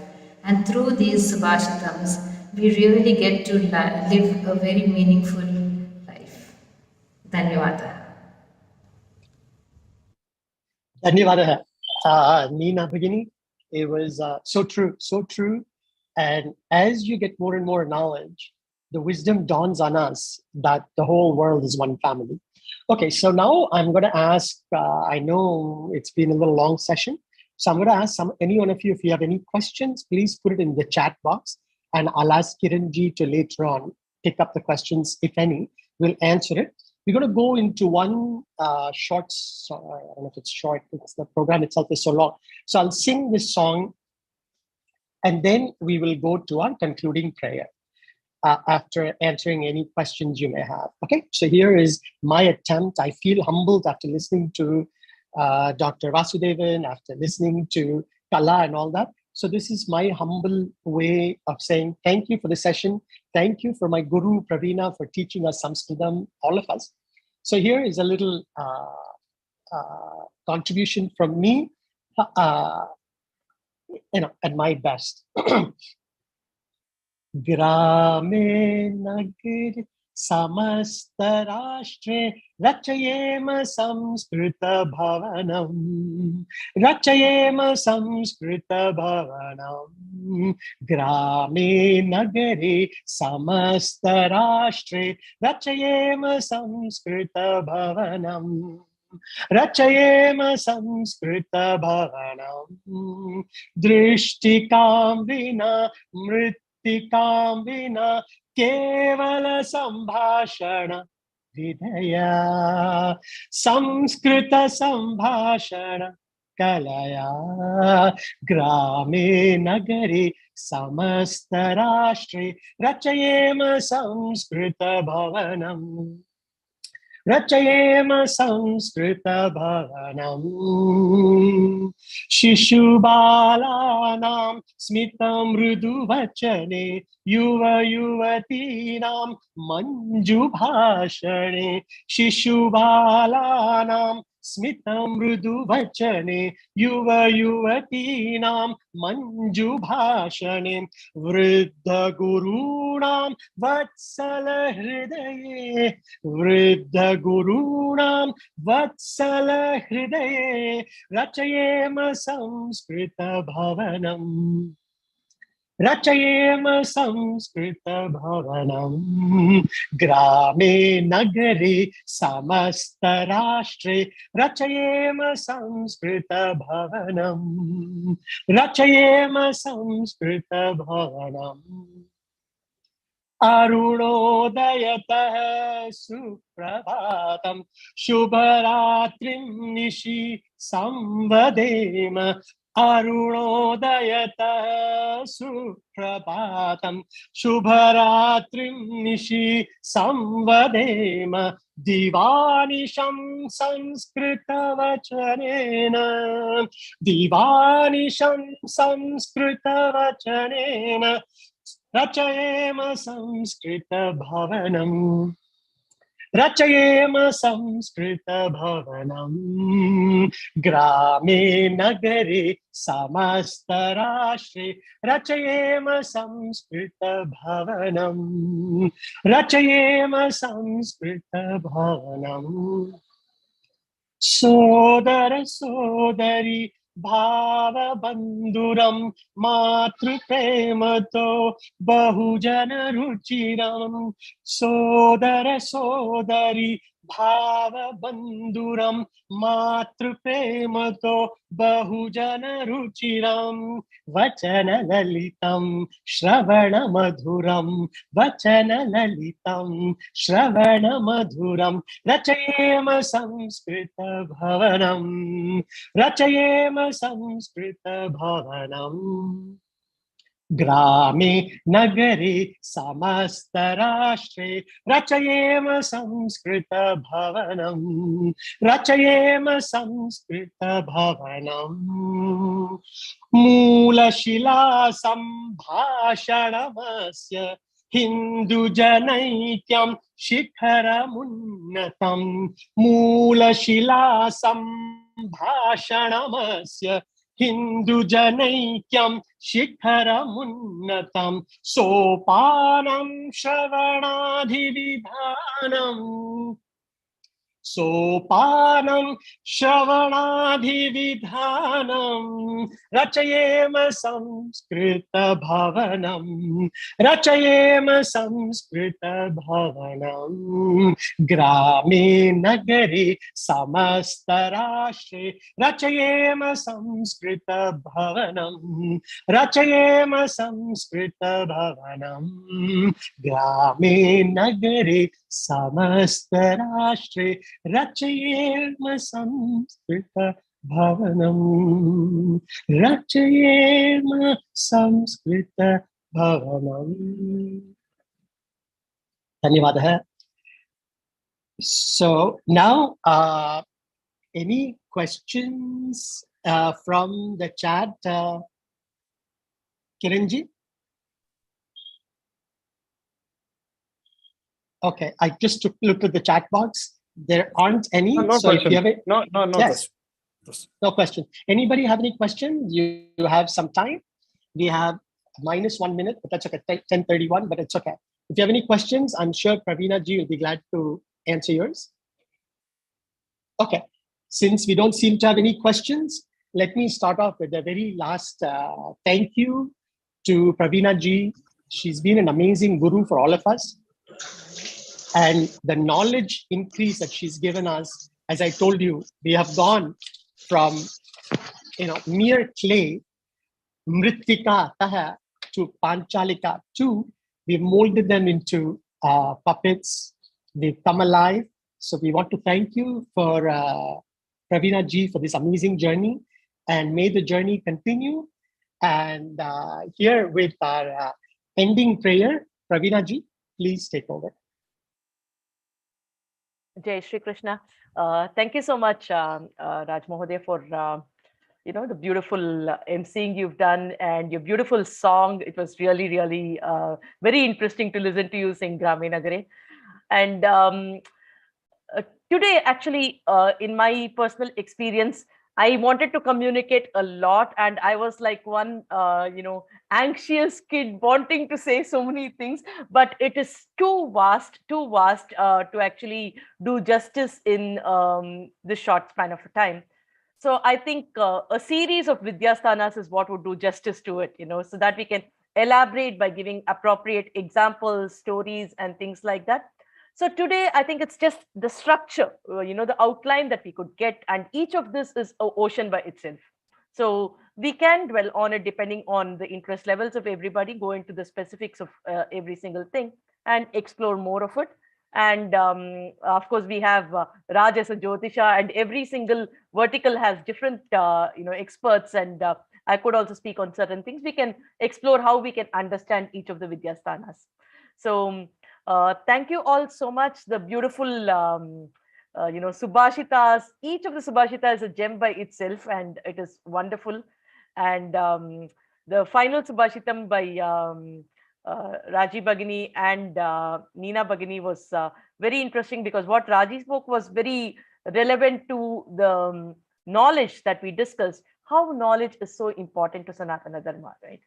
And Vasudhaiva Kudumbakam, how the mindset of our ancestors was beautifully brought out by Neena Bhagini, and she's taken so much of efforts to do that video, and it's like definitely a big thing for all of you to join together, a team effort, bring out everything. And of course, big thank you to Kiran as usual. So the main part of the team is like he compiling things and putting it for us at the right time. Beautiful singing by Kalabhagini as usual. So thank you all so much, and looking forward to more such enriching sessions as we go ahead. So I will recite the concluding prayer. So let's pray to Bhagavan for overall wellness for everybody. And the words Achyuta, Ananta, Govinda has that vibration to send positivity, thereby help everybody with, the right kind of health.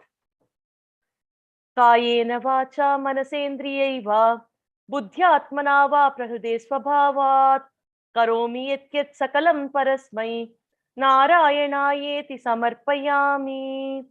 अच्युताय नमः, अनन्ताय नमः, गोविन्दाय नमः. अच्युताय नमः, अनन्ताय नमः, गोविन्दाय नमः. अच्युताय नमः, अनन्ताय नमः, गोविन्दाय नमः. Sarvam Shri Krishna Arpanamastu. Jai Shri Krishna. Thank you, everyone. Jai Shri Krishna. This concludes our program. Thank you very much. And I appreciate all your participation. And as you rightfully thanked Kiran, thank you. I mean, he was like clockwork, amazing synchronization. Thank you, Kiranji. And thank you for everybody, for participating. We appreciate it. Again, we'll meet again in our next Jnana Nidhi session. Until then, have a wonderful time. Wonderful, wonderful. Jai Shri Krishna. Lovely. Well done, everyone. Lovely session. Thank you. Thank you. Thank you so much, Sushi Bhagini. I mean, there is tons more that I want to talk on this. I'm like, where do we actually start and conclude? It's like too much. You set a record for yourself today. What? You didn't bring Krishna into the conversation.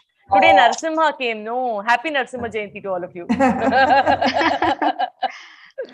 You just kept him in the background. பாவம் இல்ல பேக்ல இருக்காரு விடல பேக்ரவுண்ட்ல இருக்காரு கீதோபதேசம் பின்னாடி. ஆக்சுவலா இன்னைக்கு என்னோட இதுல வந்து கலாபகினியும் வந்து கிருஷ்ணா வாசுதேவா அப்படின்ட்டா வாசுதேவாஜியும் வந்து ஒரே கிருஷ்ணா கிருஷ்ணா பாட்டு தான். சோ வாசுதேவன் ஜி பாட்டு அபாரம். You told me about it, Pravina. You told me about it, but I didn't somehow, it didn't register today. I must be in the mood of the right frame of mind and planets aligned, and he transported me. Big fan. Really I'm a big fan of his. So amazing. Dhanyavadah. Dhanyavadah. See you all in one day. Ram Ram. Namaste. Bye.